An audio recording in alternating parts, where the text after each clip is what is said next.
commencer. Il y a des gens qui risquent d'arriver en cours de route, parce qu'il y a des coups de téléphone, etc., qui sont perdus. Donc Achille va vous présenter donc, sa deuxième conférence. On a un peu tardé pour faire la deuxième. Donc je vous rappelle donc, que Achille tente de promouvoir les valeurs humanistes, républicaines et citoyennes par l'organisation d'événements, de conférences comme ce soir et d'autres actions à venir. Donc on avait l'année dernière reçu Michel Joly qui nous a parlé de la laïcité.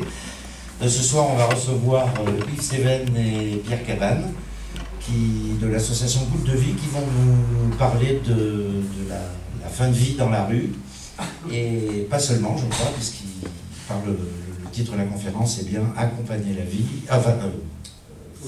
protéger la vie et accompagner la mort, voilà. Que vous dire, nous travaillons actuellement à l'organisation, on diffuse un spectacle sur la fraternité, dont la première aura lieu, alors malheureusement ce ne sera pas public, mais puisque c'est destiné aux enfants d'Autrive, si ma mémoire est bonne. Et donc ce spectacle sera diffusé par la suite dans les écoles, dans des centres aérés, etc. Et une deuxième conférence qui aura lieu le 6 juin, où on recevra Jean-Philippe Fons, qui est politologue, et qui nous parlera des régimes dérogatoires d'Alsace-Lorraine et de la Guyane. Voilà. Je vais quand même vous présenter rapidement Yves Seven et Pierre Cabane, qui vont aborder donc, le douloureux problème des morts de la rue. Ils sont fondateurs de l'association Goutte de Vie depuis 2008, et celle-ci est, je crois, toujours coordonnée par Yves Seven. Ils collaborent ensemble depuis 2001, puisqu'ils ont travaillé dans l'équipe mobile sociale et de santé. Ils sont sociologues et issus du milieu médical. Ils effectuent un travail essentiel auprès des personnes sans domicile fixe et de grande précarité, notamment au sein de la maison Goudouli, que Pierre Cabane présente comme un lieu de vie pour les grands fracassés de la vie. Je rajouterai que Pierre Cabane travaille actuellement avec la Fondation de France sur un travail sur la fin de vie des personnes à la rue. La conférence, je crois, va se dérouler en 3 temps, puisque Yves Seven va d'abord nous parler de l'association Goutte de Vie, Pierre ensuite de la maison Goudouli, et ils aborderont ensemble les interactions entre les deux structures et avec les autres associations, les autres collectifs avec lesquels ils collaborent, quoi. Et ensuite, on passera un débat et les questions, les interventions que vous souhaiterez.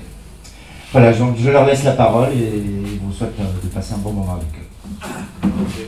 Bon, merci pour cette présentation. Ah, je vais prendre le micro. Ouais. Ça va?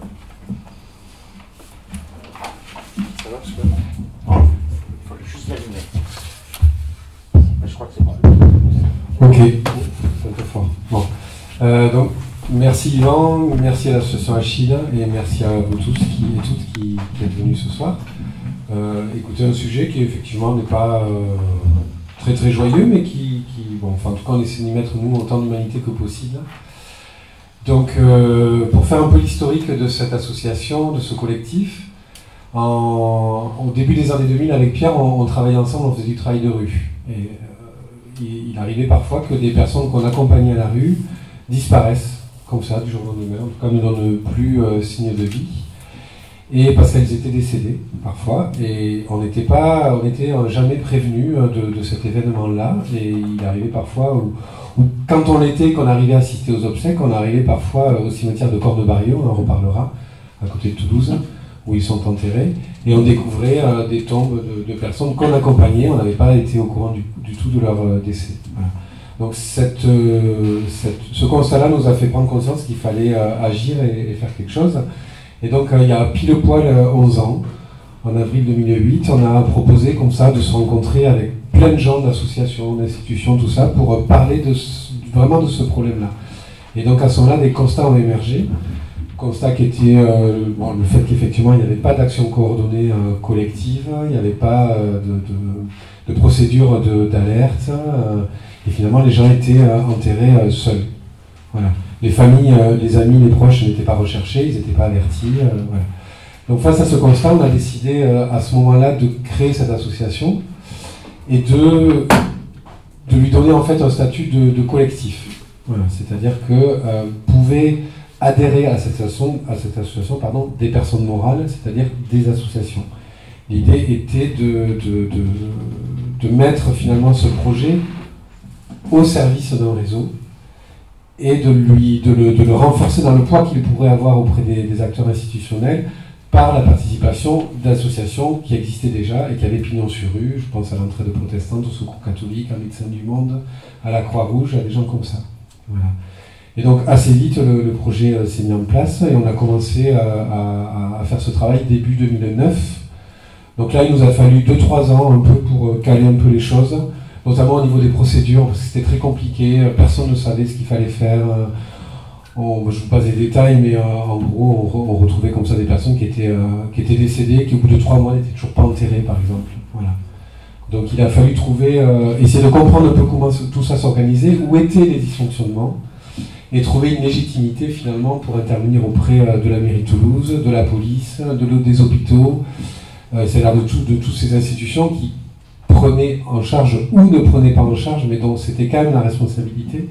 Et nous d'arriver là-dedans et de dire, ben voilà, nous, attention, là il y a un dysfonctionnement, là ce monsieur n'est pas enterré, là, voilà. Mais pour avoir cette légitimité-là, il a fallu quand même plusieurs années. Aujourd'hui, ça marche très très bien. Donc, ça, c'était ce qui a démarré un petit peu ce projet. Et puis, à côté de ça, à travers ce travail de rue, on en faisait des constats, de se dire finalement, on avait depuis à peu près une petite dizaine d'années expérimenté des choses en termes de travail de rue. Comment on accompagne les personnes en grande précarité, en situation de grande exclusion. Qu'est-ce que ça voulait dire de les approcher comme ça à la rue et de tenter d'établir un lien avec eux sans vouloir forcément coûte que coûte les guérir, les soigner, les sortir de la rue, etc. Donc on avait un peu, nous, développé autour de toutes ces années-là une éthique dans la prise en charge. Et au moment où on a démarré ce projet, l'hôpital Joseph Ducoing nous a accueillis. Et à l'hôpital Joseph Ducoing, il y avait donc un service de soins palliatifs qui était donc sous l'autorité d'un médecin qui s'appelle Thierry Marmet, qui est aujourd'hui à la retraite, et qui lui avait développé une autre philosophie qui était ce qu'on appelle la démarche palliative. C'est-à-dire qu'avec les personnes en fin de vie à Joseph Ducoing, il était, Pierre va mieux que moi peut-être tout à l'heure, mais il était dans cette approche un peu d'intégrer par exemple des éléments comme le refus du soin, comme le fait de travailler avec des familles. Et il a un petit peu à l'époque révolutionné un peu les soins palliatifs à Toulouse. Et lui a senti tout de suite qu'il y avait un peu une corrélation entre ce travail de rue qu'on faisait auprès des grands précaires et le travail que lui-même avait théorisé, initié auprès des personnes en fin de vie. Et donc il nous a accueillis et on a lancé comme ça un groupe de travail tout en parallèle, on s'occupait des décès. Voilà. Si bien que l'association Goutte de Vie s'est créée comme ça et finalement a développé 2 axes. Donc un axe qu'on a intitulé « Prendre soin de la vie » et un axe qui s'est intitulé donc « Accompagner la mort ». Pourquoi on a voulu mettre en avant cette idée de prendre soin de la vie? Parce qu'on s'est dit assez vite qu'on ne voulait pas être identifié comme le service funéraire des personnes SDF à Toulouse. C'était pas notre propos. C'était pas ça qu'on voulait faire. Donc, en premier lieu, cette association prend soin de la vie. Alors, qu'est-ce que ça veut dire aujourd'hui, après 10 ans de travail? Ça veut dire que déjà, on essaie d'intervenir auprès des différentes associations, accueil de jour, centres d'hébergement, halte de nuit, etc., équipes mobiles, etc. C'est-à-dire tous les acteurs à Toulouse qui sont confrontés à des personnes en situation de grande précarité et qui se retrouvent à un moment donné en difficulté avec elles, soit autour de la maladie, soit autour de situations qui deviennent complexes, soit autour d'événements singuliers, un peu en situation de crise, etc. Et on peut de manière ponctuelle soutenir les équipes, aller les soutenir pour faire un peu une sorte de supervision d'équipe ponctuelle pour les aider à finalement passer le cap d'une prise en charge, d'une situation de crise, et arriver à mieux appréhender finalement le travail qu'ils vont faire avec ces personnes extrêmement vulnérables. Donc ça, on continue à le faire. On est régulièrement, on va dire 4 à 5 fois par an, sollicités et on intervient auprès d'eux. Ensuite, on a élaboré un petit programme de formation. Donc tous les 2 ans à peu près, on propose une journée de formation qui est ouverte à toutes les personnes, qu'elles soient bénévoles, travailleurs sociaux, infirmiers, etc. Et on partage pendant une journée des réflexions autour de la grande précarité, de la prise en charge et de l'accompagnement de ces personnes-là. Ensuite, on a en 2011, effectivement, dans le cadre de notre équipe avec Pierre, on avait travaillé comme ça pendant longtemps à l'idée de se dire assez vite, il manque un accueil à Toulouse adapté aux personnes en situation de précarité où il serait possible de consommer de l'alcool, par exemple, ou le fait de pouvoir faire des allers-retours à la rue ne remettrait pas en question leur hébergement, etc. Et ce projet-là, on l'a tenté plusieurs fois dans les années donc 2000. Chaque fois, ça n'a pas abouti. Et puis en 2011, on avait relancé un groupe de travail. Et puis en pleine dynamique de ce groupe de travail, il y a eu un événement singulier qui a été la réquisition d'un bâtiment. Et là, Pierre vous racontera toute cette histoire-là, mais qui a débouché sur la création finalement de ce lieu de vie sur lequel on avait réfléchi comme ça pendant pas mal d'années finalement. Voilà. Depuis 2003. Voilà. Et dès le départ également, dans cet atelier qui s'appelait Prendre soin de la vie, on a réfléchi à un autre type d'accueil qui serait une maison de retraite. Parce que ce dont on parle là, c'est un lieu d'accueil pour les gens plus jeunes, mais il y avait aussi l'idée que les personnes de la rue étaient souvent refusées en maison de retraite, leur prise en charge était compliquée en maison de retraite, elles faisaient peur, elles étaient souvent exclues par les équipes, etc. Donc on s'est dit assez vite que ça serait bien qu'il y ait une maison de retraite, etc. Et on a travaillé 10 ans sur ce projet. Alors j'ai dit 10 ans parce que, en fait, le projet a été écrit assez vite, mais c'est toujours très compliqué, un EHPAD en Haute-Garonne, de le mettre en œuvre avec les financements qui vont avec, etc. Donc il y a eu là aussi plusieurs projets avortés, et jusqu'à ce que, il y a 2 ans, on relance le projet auprès de l'Agence régionale de santé et du Conseil départemental, qui sont les 2 financeurs des EHPAD.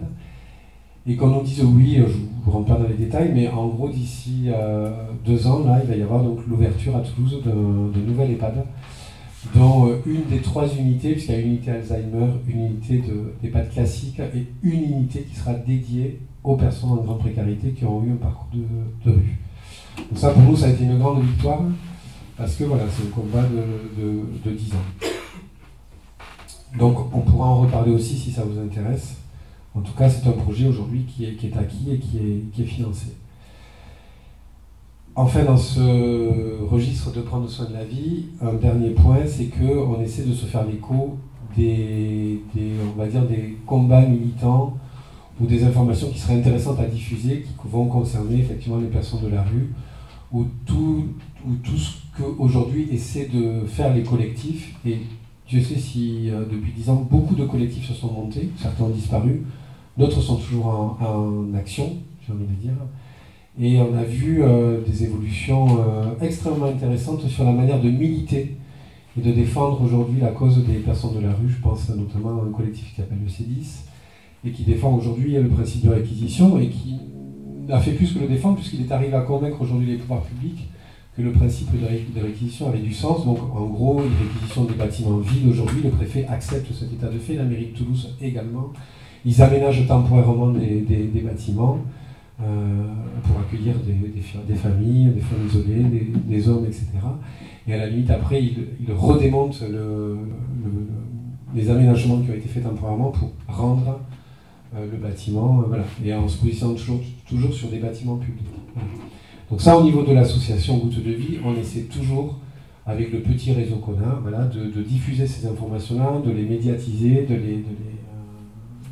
s'en faire l'écho le plus possible.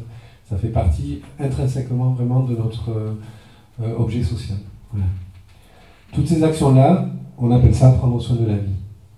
Et puis, quand les personnes décèdent, effectivement, on a toute une série d'actions pour accompagner avec le plus de dignité possible les personnes décédées. Donc comment ça se passe ? On a mis en place ce qu'on appelle les procédures d'alerte, tout simplement. Il y a un décès, on nous alerte. Par mail, par téléphone, alors qui nous alerte, ça peut être des associations lambda de Toulouse, ça peut être la police aujourd'hui, ça peut être le service des urgences à l'hôpital, ça peut être des accueils de jour, etc. Donc la première chose qu'on fait, c'est qu'on va vérifier l'information. Est-ce que cette personne est réellement décédée? Parce que parfois, il y a des bruits qui courent, comme quoi une telle personne a disparu, et puis en fait tout le monde croit qu'elle est morte, et en fait elle n'est pas morte, elle est partie. Donc une fois qu'on sait, qu'on a vérifié l'information, qu'effectivement la personne est décédée, on essaie de comprendre un peu quel a été le contexte de ce décès, et du coup quelle est la procédure en cours. Puisqu'on peut être soit dans une procédure qui relève de la police, d'une enquête, du juridique, qui est placée sous l'autorité du procureur, et dans ce cas-là, c'est quand même la majorité des décès, qui sont souvent des morts subites, des morts qui peuvent être violentes, et donc il y a une enquête de police. Voilà. Donc on est dans un cadre juridique, on ne peut pas faire n'importe quoi, il y a un procureur, voilà. Soit c'est pas le cas, et c'est plus facile. Donc on déroule comme ça, pas à pas, finalement, en fonction de ce qui se passe réellement. Alors, je ne rentre pas trop dans le détail, parce que je pourrais en parler pendant des heures, mais si ça vous intéresse, ces questions-là, on pourra y revenir après lors du débat. En tout cas, une fois que on sait un peu qu'est-ce qui se passe, est-ce qu'il y a une enquête ou pas, etc., on va essayer de reconstituer en quelque sorte le réseau social de la personne. Alors ça veut dire quoi? Ça veut dire que déjà il faut chercher la famille.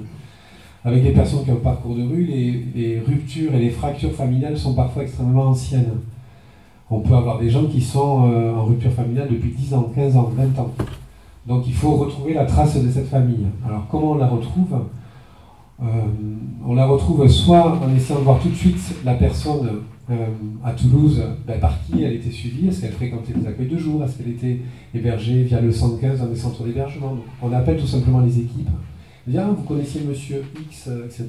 Est-ce qu'il vous avait donné des informations sur son passé, son enfance, sa famille, etc.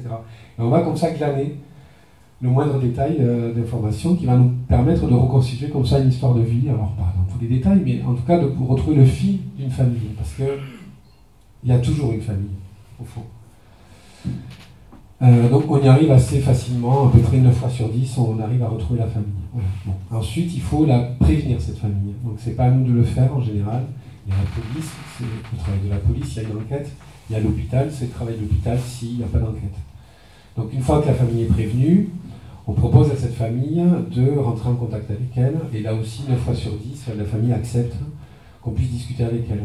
Pourquoi elle accepte? Souvent aussi parce qu'on est détenteur d'informations, on va pouvoir parler comme ça de parcours de leurs proches dont ils sont sans nouvelles depuis longtemps.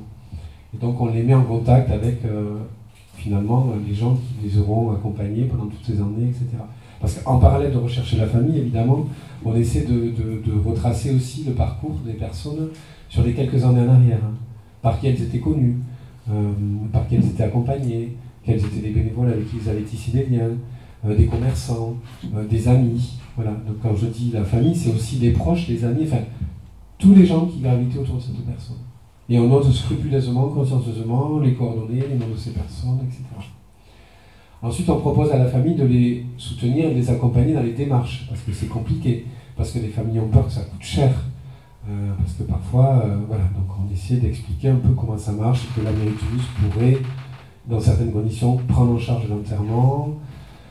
Voilà. Donc on passe beaucoup de temps au téléphone avec ces familles pour discuter avec elles, les rassurer, voilà, les accompagner là-dedans. Et puis parfois ça peut aller jusqu'à les accueillir à Toulouse, leur trouver un hébergement quand elles sont dans une situation de précarité. Ça peut être les accompagner physiquement, faire les démarches auprès des différents organismes. Ça peut être aussi les accompagner parfois à la chambre mortuaire aussi, on a eu fait ça aussi. Ouais.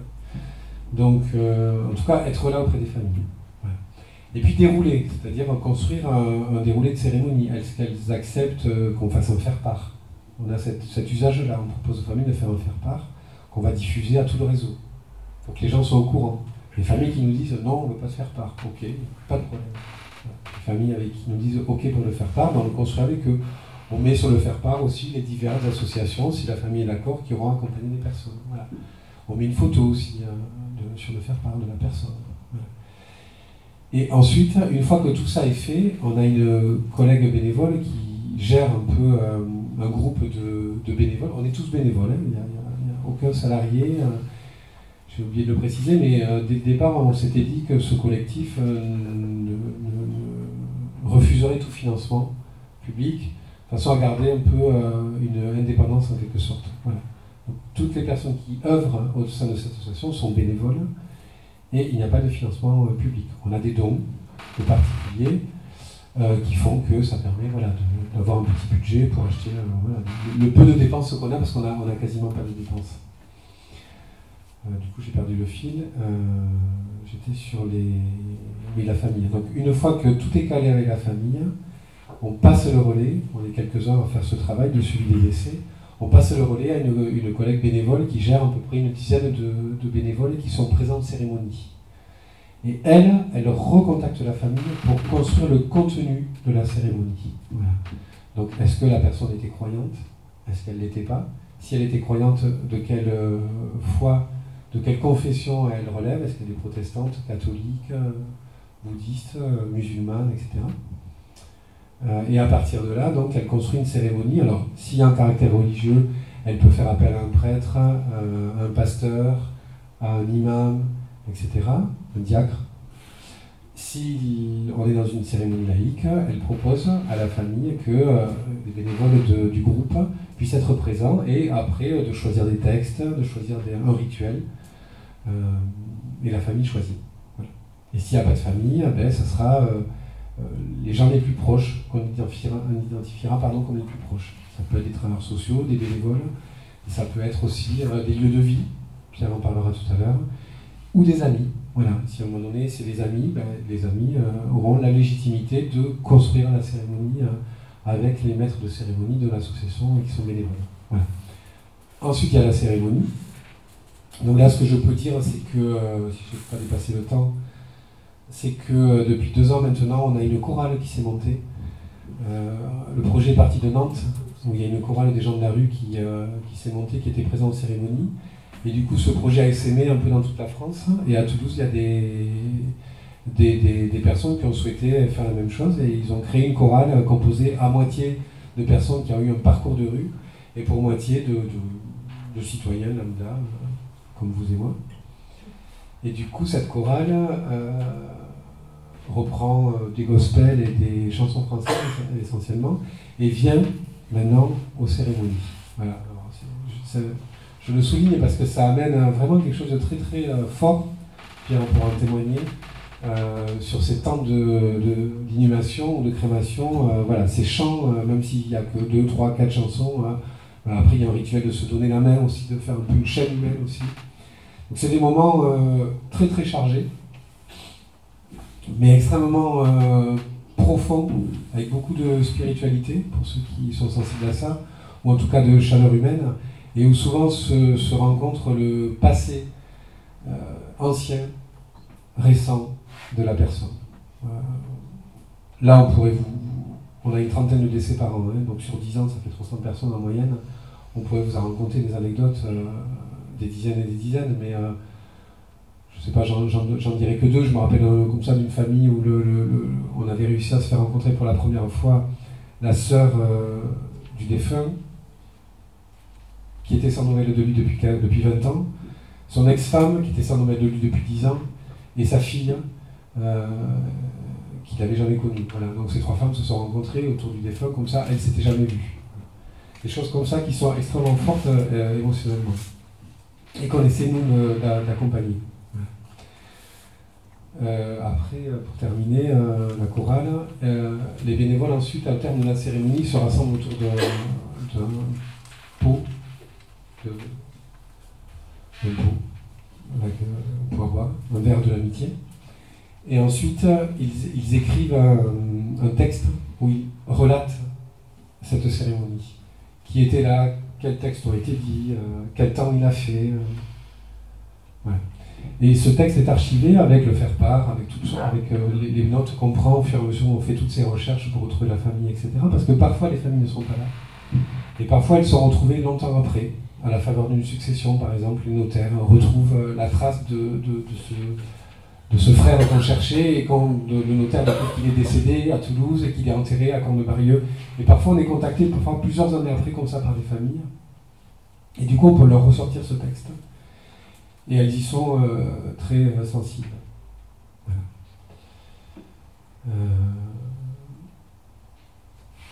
Pour finir, on fait, autour de tout ça, on fait deux actions importantes. C'est qu'on fait un travail d'entretien des tombes, qu'on appelle un travail de mémoire un peu. C'est-à-dire qu'aujourd'hui, à peu près, on a accompagné presque 300 personnes. Voilà.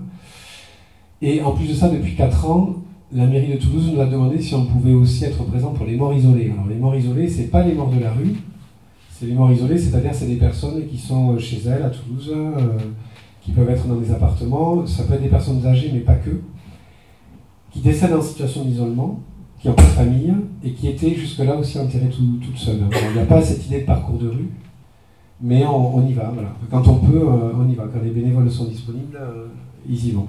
Ça représente à peu près une quinzaine de personnes par an. Donc en tout, ça fait quand même beaucoup de tombes.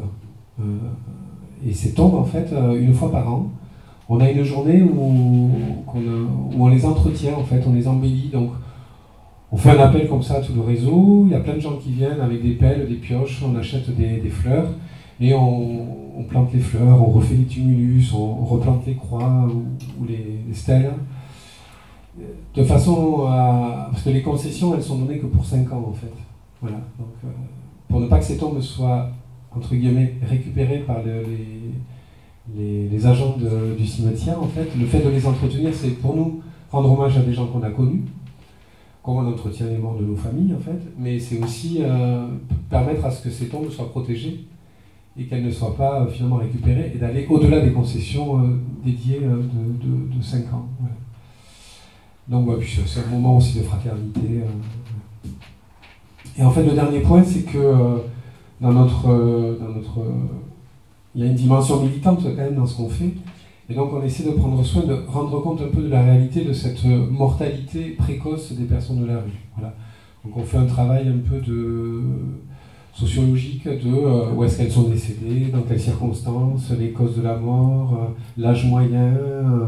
Voilà, donc on a comme ça un document qui relate un peu depuis 8 ans maintenant, comparatif, une série d'items comme ça pour rendre compte de façon anonyme évidemment de cette réalité. Voilà. Donc il y a un site internet qui est gouttedevie.org sur lequel ces documents sont téléchargeables, et s'il y en a parmi vous que ça intéresse, vous pouvez aller rechercher des informations par rapport à ça.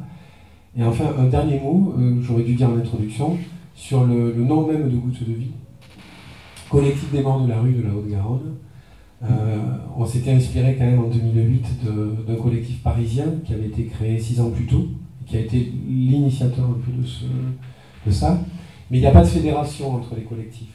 Voilà. Le collectif de Paris est une association de loi 1901. Il s'est monté comme ça des collectifs des morts de la rue dans les grandes villes, qui sont chacun autonomes, et nous aussi. Et nous, on a choisi ce nom de Goutte de Vie à l'époque parce que à la rue, il y a une tradition que souvent, alors tout le monde ne la fait pas, mais beaucoup de gens quand même le font quand même. C'est que quand on ouvre une bouteille d'alcool, on verse comme ça, une fois qu'on l'a ouverte, une rasade, la première rasade de la bouteille par terre, en hommage aux copains décédés. Donc ce jour où on s'est réunis, on a cherché le nom, on est parti de cette idée, de cette goutte d'alcool versée au sol en hommage aux défunts, et puis voilà, on a extrapolé, et puis c'est devenu goutte de vie. Voilà. Merci.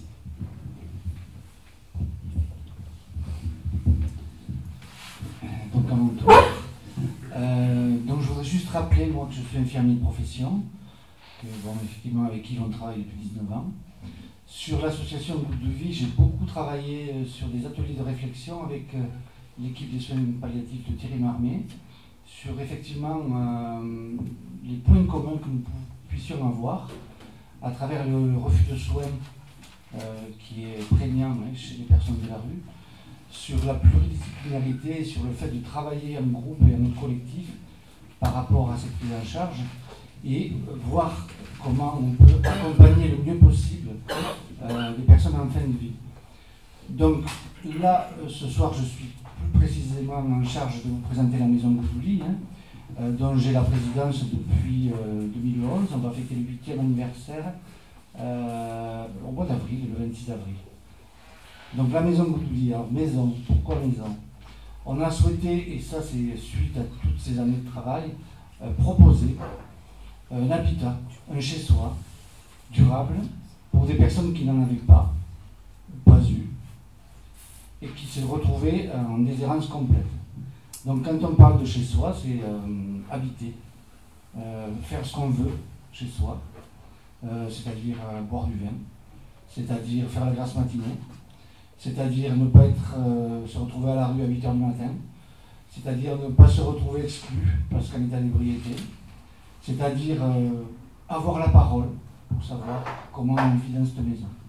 Donc ce qui caractérise les personnes qui vivent sur cette maison, il y a un triptyque assez dramatique, c'est le cumul de pathologies, c'est le vieillissement précoce, le décès précoce.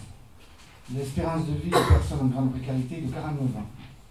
Donc effectivement, quand on a ouvert cette maison, c'était en 2011, on est tombé dans un contexte où l'État, dans un souci de faire des économies, a décidé de fermer tous les lieux d'hébergement dédiés à la grande précarité du centre-ville. Le tout en le déménageant sur un site à côté de l'incinérateur du Mirage. Ce qui fait qu'en tant qu'acteur de terrain à l'époque, c'est-à-dire moi infirmier de rue, avec une mission de m'occuper des plus fragiles, je me retrouvais sans aucun lieu, ou quasiment sans aucun lieu, pour les mettre à l'abri. Donc historiquement on a fait grève, on a manifesté, on a été reçu en délégation, on a fait des courriers, on a protesté. À la fin, c'était au mois de mars, quand on a vu que l'halte de nuit fermait, et quand on a vu le nombre de décès et le nombre d'hospitalisations d'urgence qui augmentait, le collectif qui s'était constitué à l'époque, qui s'appelle le GPS, qui existe toujours d'ailleurs, nous avons décidé de réquisitionner un bâtiment.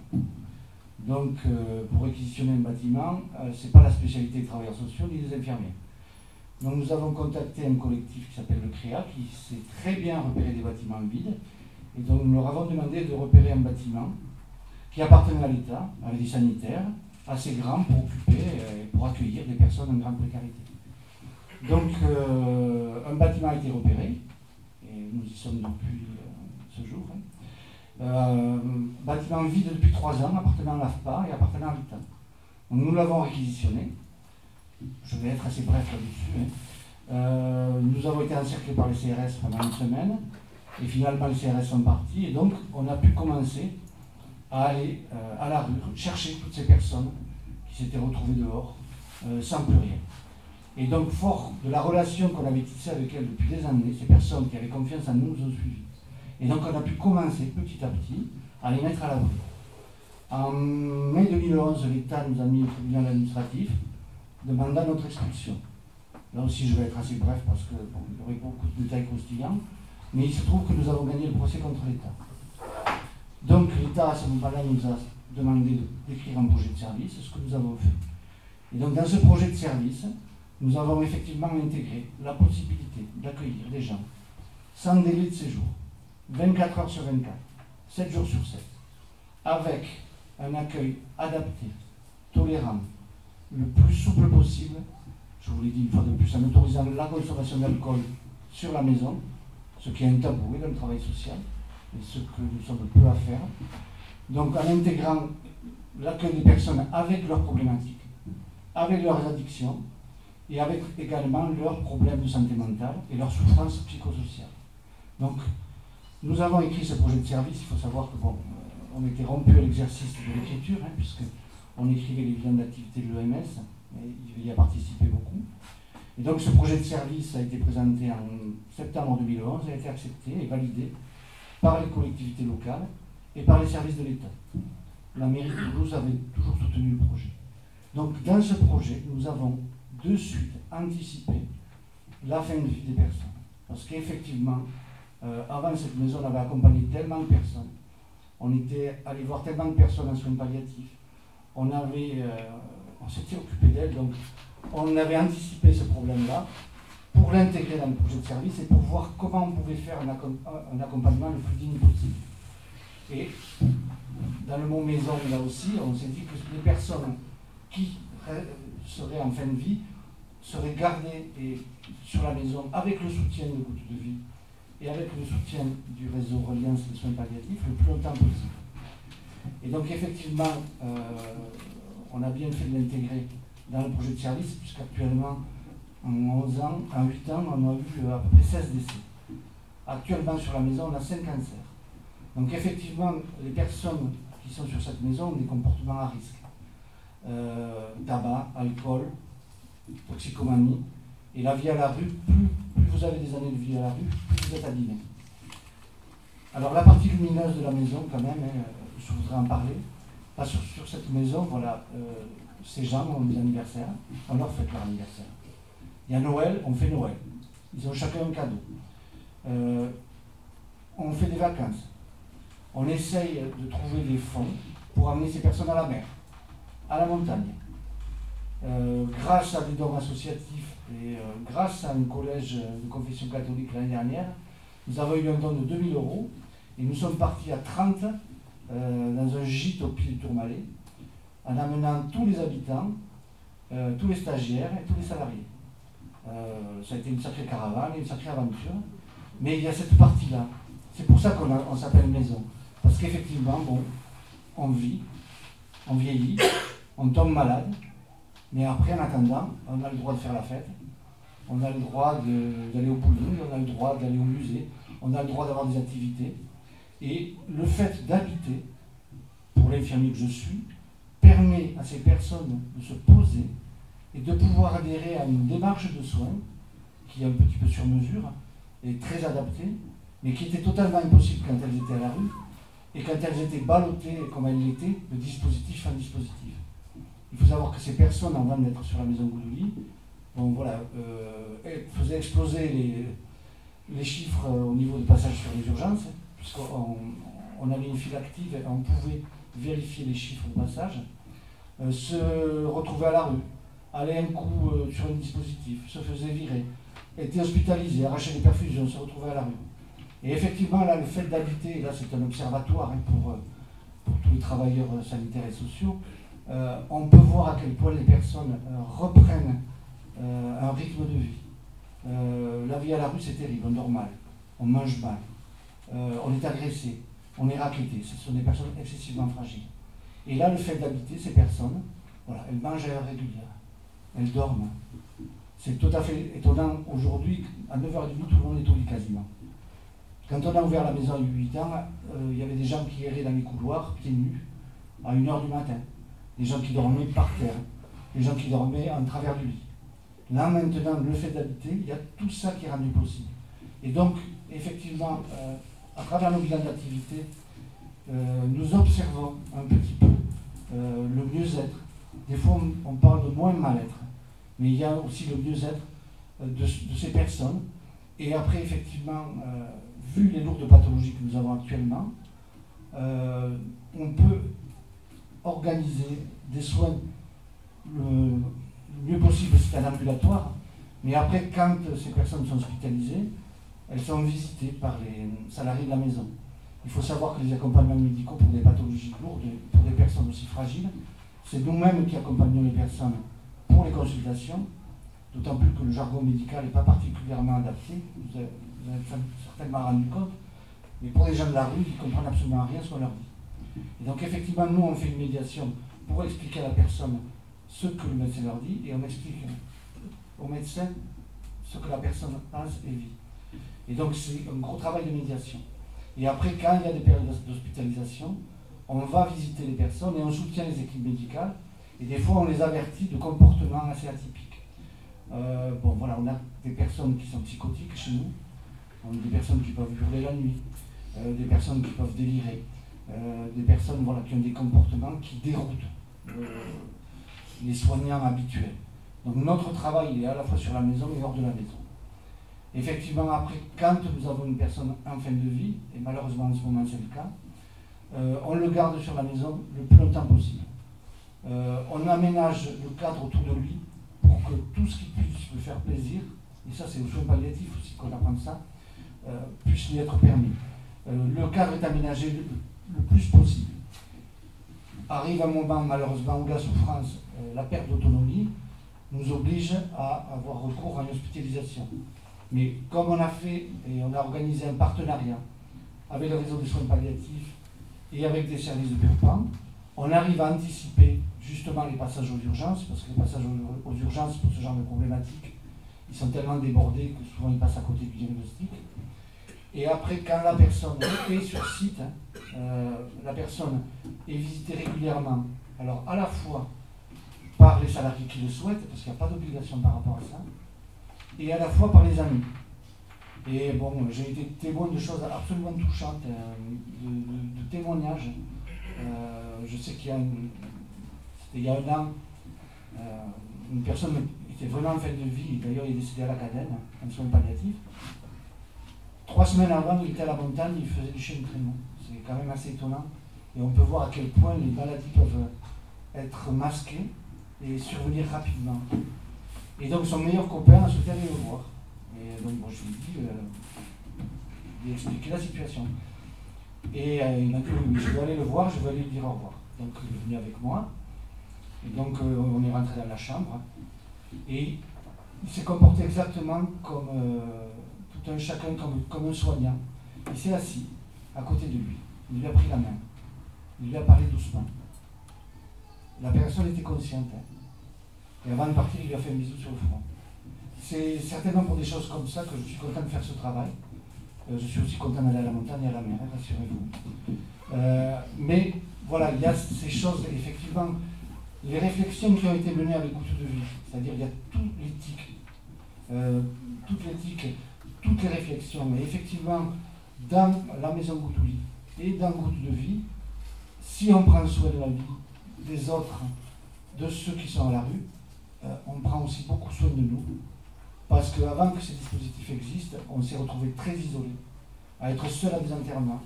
Comme disait Yves, en faisant des maraudes dans le cimetière, en trouvant des gens qu'on avait perdus de vue, décédés. Donc effectivement, nos dispositifs sont nés de nos constats, de nos souffrances, de nos frustrations, et nous permettent de nous soigner. Là, actuellement, je suis à la retraite, donc j'ai la présidence de l'association, et j'y vais quand je veux et le plus souvent possible.